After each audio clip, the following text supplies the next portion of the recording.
What's up guys, this is Bridge from Doink Sports, and I'm going to show you how to use our new touchdowns cheat sheet to research your anytime touchdowns and touchdown ladders going into NFL and college football season.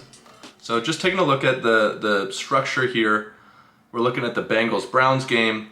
This first half of the screen is going to be dedicated to Cincinnati touchdown research, and then the second half is going to be looking at Cleveland touchdowns.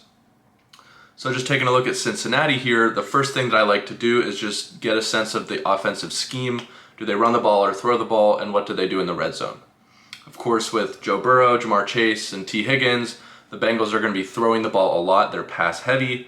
In the red zone especially, they're at 63.5%. They're throwing the ball. Okay, so now you know they're going to throw.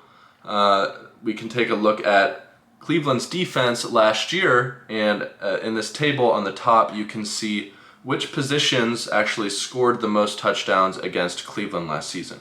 So the number that stands out to me looking at this is Cleveland was 30th worst in the league, allowing touchdowns to receivers. They allowed 1.18 per game, or a total of 20 touchdowns to receivers. So that looks like a spot we can exploit for touchdown betting. Now, what I can do is go over to this depth button and actually expand. So before we were just looking at all receivers, and now we can take a look at the actual wide receiver 1, 2, and 3 and how they fared against Cleveland last season. So interestingly, Cleveland was actually pretty good against the wide receiver 1. They only allowed 6 touchdowns. I mean, they have all-pro cornerback Denzel Ward, so it looks like a lot of the touchdown volume against Cleveland came from the wide receivers 2 and 3 and even a little to the tight end. So now that I have an idea of exploiting the wide receiver 2 and 3 weakness for Cleveland, I can go back to the Bengals players and see who gets the most volume in the red zone and who scores the most touchdowns. So we have rusher stats here, and Chase Brown is going to be getting the lion's share in the red zone on the ground, but in the air, we have a pretty even split of 30% each to Jamar Chase and T. Higgins. So given the weakness to wide receiver 2s, I would probably target T. Higgins here.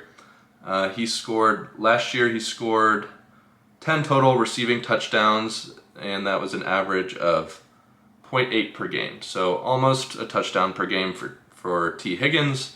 And now that I like him, I can go over and I can shop his odds for 1+, 2+, and 3+ touchdowns. So I could build a ladder here, so I could bet 1+ on BetMGM, 2+ on BetMGM, and I could even get spicy and go for 3 at the long odds of +6,000 on FanDuel. So I hope this helped give you an overview of the touchdowns page, and I wish you luck betting touchdowns this season.